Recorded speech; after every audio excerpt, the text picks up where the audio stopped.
Bonjour, Monsieur Macky Sall. Bonjour. Aujourd'hui, comment Monsieur Macky Sall s'est réveillé?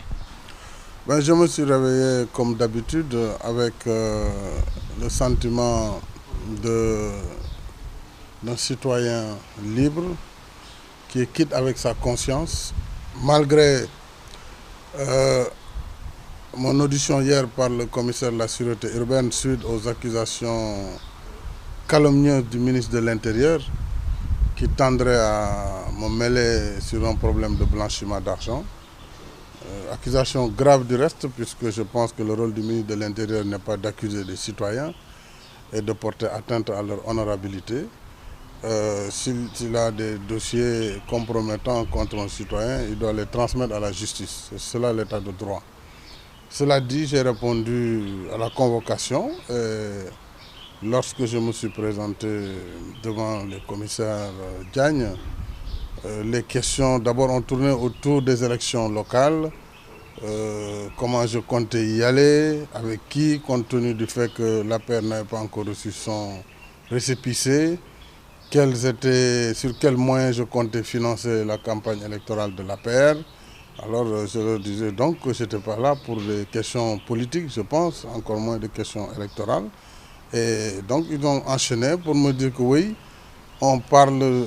Il semble que je me serais rendu récemment au Maroc pour y recevoir une somme d'argent de l'ordre de 500 000 euros, ce qui fait à peu près, je pense, si on convertit chose comme 300 millions de francs CFA, ce qui est naturellement tout à fait faux, et Dieu fait bien les choses, puisque au moins depuis 1 an et demi à 2 ans, je n'ai pas été au Maroc. Mon dernier séjour au Maroc remonte quand j'étais encore Premier ministre, j'étais en escale. Donc je lui disais que cela était faux. Dès l'instant que je n'ai pas été au Maroc depuis 2 ans, vous ne pouvez pas me dire que j'y étais récemment. Surtout que l'État a les moyens de savoir si je suis au Maroc ou pas, compte tenu du fait que je suis suivi aussi bien au pays qu'à l'étranger. Ensuite, oui, je serai à Amsterdam où on parle de blanchiment d'argent et que le sieur Ablaye Sall aurait convoyé au Sénégal des dizaines de millions d'euros, presque 35 millions d'euros par conteneur. Est-ce que je ne l'aurais pas rencontré à Amsterdam? Là aussi, je lui ai dit, depuis 8 ans au moins, je n'ai pas été aux Pays-Bas. Mon dernier voyage aux Pays-Bas remonte aux années 2001, et un peu avant, c'était encore à Petrosen. Donc là, naturellement, je ne peux pas rencontrer quelqu'un dans un pays où je ne me suis pas rendu. Donc oui, alors on m'a sorti 2 courriers que j'ai adressés au président Bongo.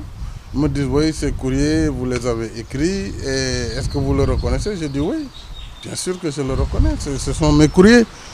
Ils me demandent donc, oui, vous avez demandé de l'argent au président Bongo. Je lui dis, mais dans les termes du courrier, il n'y a nulle part où on parle de demande d'argent. J'ai sollicité une audience auprès du président Bongo en lui indiquant que j'avais quitté le gouvernement du Sénégal et que j'avais servi mon pays et le président Wade, que maintenant nous étions séparés, que j'ai créé mon parti et que compte tenu de son rôle en Afrique et de sa position, je souhaiterais bénéficier et de ses conseils et de son soutien. Alors ils me disent, oui, mais le soutien donc il est financier. Je dis que ça c'est eux qui le voient ainsi. Le soutien est multiforme.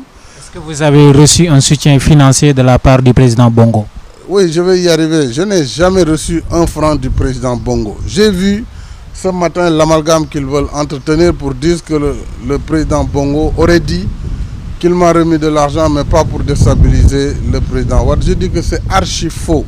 C'est archi faux. Jamais le président Bongo ne m'a remis un franc. Jamais, ni directement, ni par l'intermédiaire d'une quelconque personne. Donc s'il y a un courrier qui le dit, en tout cas, moi je le réfute de la manière la plus formelle, je l'ai dit aux enquêteurs. Alors donc voilà, au fond, voilà une mascarade qui a été faite sur des bases, je ne sais de quelle considération, puisque premièrement, je n'ai pas été au Maroc où on prétend que je me serais rendu récemment pour recevoir 500 millions, sans qu'ils ne disent de qui d'ailleurs, 500 000 euros. Ensuite, que j'aurais rencontré M. Ablaye Sall à Amsterdam, ce qui est totalement faux, puisque je ne me suis pas rendu dans ce pays. Que troisièmement, M. Sall aurait dit qu'il devait convoyer de l'argent au Sénégal par le canal de véhicules qu'il serait immatriculé au nom de l'ambassade du Gabon et qu'une fois ces véhicules arrivés, il pourrait me remettre de l'argent. Encore archi faux, puisque M.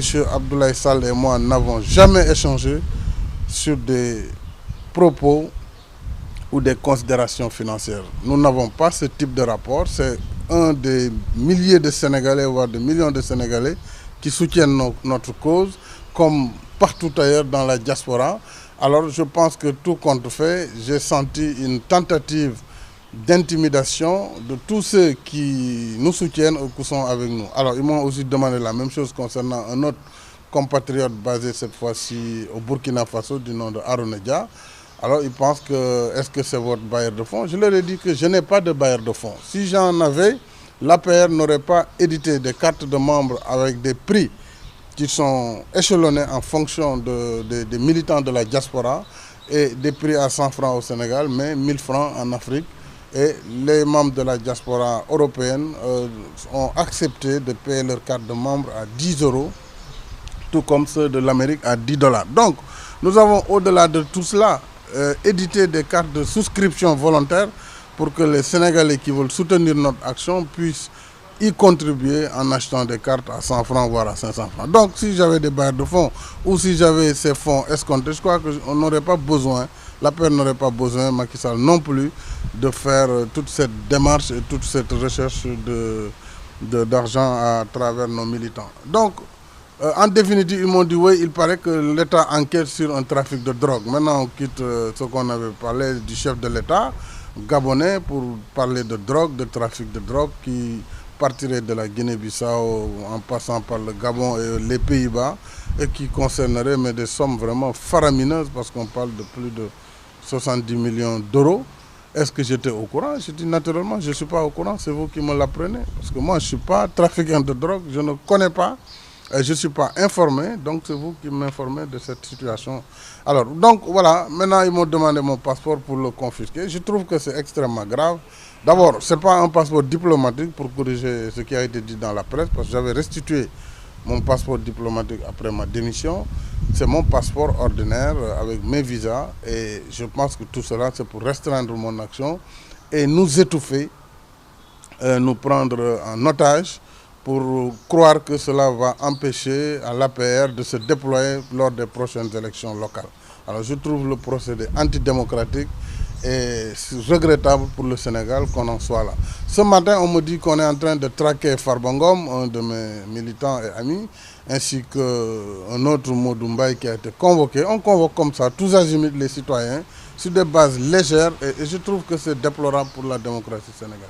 Donc vous n'aviez pas à attendre ces genres de questions face au commissaire? Non, parce que je ne savais pas de quoi. Il me parle de documents. De documents, il s'agit d'échanges de lettres où je demandais une audience au président Bongo. Et une deuxième où je lui ai dit que j'avais reçu des informations de l'ambassade, mais j'aurais souhaité de vive voix échanger avec lui. Moi, je suis un homme libre, je peux écrire à qui je veux. Je suis un leader politique et je vais écrire encore à d'autres chefs d'État, à d'autres citoyens du monde.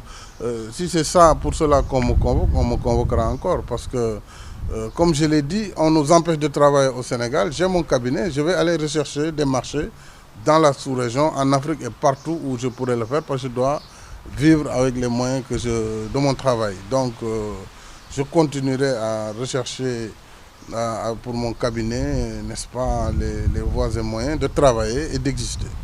Aujourd'hui, à 2 mois des élections locales, est-ce qu'aujourd'hui, M. Macky Sall n'a pas peur d'être peut-être traîné devant les juridictions encore une fois pour d'autres accusations encore?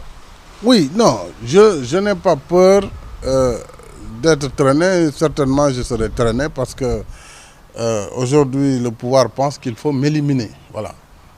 L'arrestation serait la chose la plus faible à laquelle je m'attends. Je m'attends à tout avec ces gens-là.